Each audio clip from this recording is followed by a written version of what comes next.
তারেক জিয়া সম্পর্কে একটা মন্তব্য করেছিলাম তার কার্যকলাপ সম্পর্কে। সেটা নিয়ে যারা তারেক জিয়াকে ভালোবাসে, যারা আমি নিজেও আসলে চিন্তা করছি যে না, কথাটা কি বলা আমার ঠিক হয়েছে কিনা। রাজনৈতিক সিদ্দিক একটা নির্দিষ্ট দলের, আর অভিনেতা নাট্যকার নির্মাতা সিদ্দিক সারা বাংলাদেশের মানুষের। পলিটিক্সে যেমন মানুষের থাকে না, শিল্পীর জায়গা থেকে আমাকে অনেকেই ভালোবাসে, সেই জায়গা থেকে আমার ব্যাকগ্রাউন্ড পলিটিক্স। যেমন এই অনুষ্ঠানটাও যখন যাবে ইউটিউবে বা অন্য অন্য জায়গায় যখন যাবে বা প্রচার হবে, তখন আমাকে যারা পছন্দও করতো, যারা ধরেন আমি যে দল করি সেই দলের বিরোধী দল আছে, তারা অনেকে কষ্ট পায়। সেই জন্য আমি পলিটিক্যালি কোনো কিছু বলতে চাই না এখন, একটা মাত্র কারণে, কারণ আমি ইতিপূর্বে একটি কথা বলেছিলাম, যে কথাটি আমার অপোজিট দলের এক নেতা সম্পর্কে, যে কিনা এখন লন্ডনে অবস্থান করতেছে, তার সম্পর্কে বলছিলাম। তার সম্পর্ক বলি না, তার কার্যকলাপ নিয়ে বলছিলাম। তখন দেখছি যে আসলেই আমাকে ভালোবাসে দল বল নির্বিশেষে লোকজন, অভিনেতা সিদ্দিকুর রহমানকে।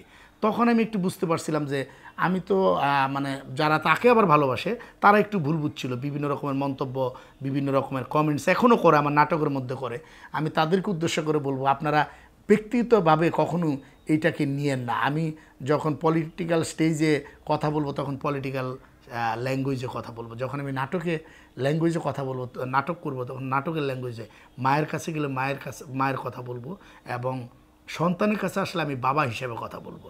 সো ওই জায়গাটা থেকে আমি আজকে আসলে, যেহেতু একটা ভালো প্রসঙ্গ উঠছে যে তারেক জিয়া, নামই বলি, তারেক জিয়া সম্পর্কে একটা মন্তব্য করেছিলাম তার কার্যকলাপ সম্পর্কে। সেটা নিয়ে যারা তারেক জিয়াকে ভালোবাসে, যারা বিএনপিকে ভালোবাসে, তারা খুবই কষ্ট পাইছে।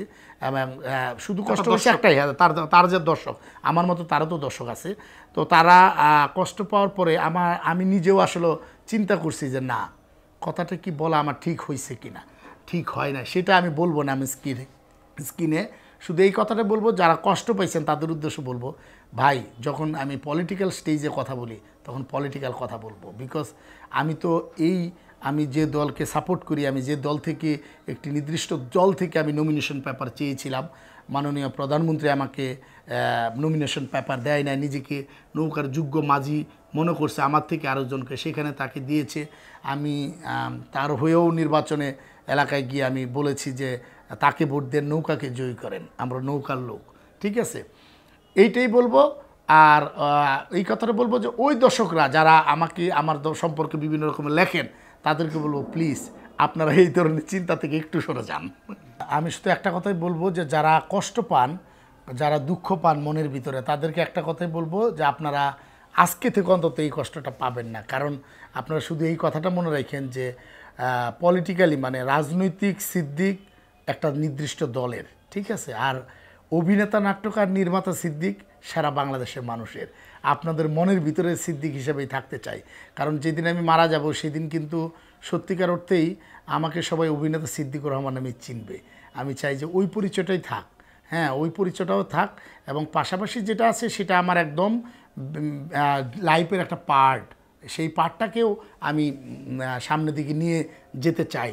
কারণ ওটাও কিন্তু আপনারাই, যারা আমাকে ভালোবাসে, আমাকে নিয়ে চিন্তা করে, যে সিদ্দিকুর রহমানের জন্ম যেহেতু টাঙ্গাইল মধুপুরে, তো মধুপুর ধনবাড়ির এমপি হিসাবে যখন চিন্তা করে, তারা কিন্তু তখন প্রচণ্ড ভালোবাসার জায়গা থেকে চিন্তা করে। আমি সেই জায়গাটা থেকে নিজের এলাকায় গেছি, অন্য কোনো জায়গা না। একটা অভিনেতার কিন্তু সত্যিকার অর্থেই আমি মনে করি সবচাইতে বড় পরিচয় হলো তার অভিনয়ের জায়গাটা, কারণ এইটার উপরে বড় পরিচয় হওয়া উচিত না। আমি কেন ওই জায়গাটায় গেছি, অনেকে যেমন নানান ধরনের মন্তব্য লিখেছেন, কিন্তু আমি সিদ্দিকুর রহমান একটা কথা বলবো যে আমি অভিনেতা সিদ্দিকুর রহমান সারা বাংলাদেশের মানুষের ছিলাম, সারা বাংলাদেশের মানুষের থাকবো, এবং সারা জীবন যতদিন বেঁচে থাকবো ততদিন অন্তত বেশি না হলেও আপনাদের মনটাকে একটু হাসাবো, আপনাদেরকে হাসাবো, আপনার মনটাকে ভালো রাখবো, এবং আপনাদের জন্যই আমি সিদ্দিকুর রহমান বেঁচে থাকতে চাই।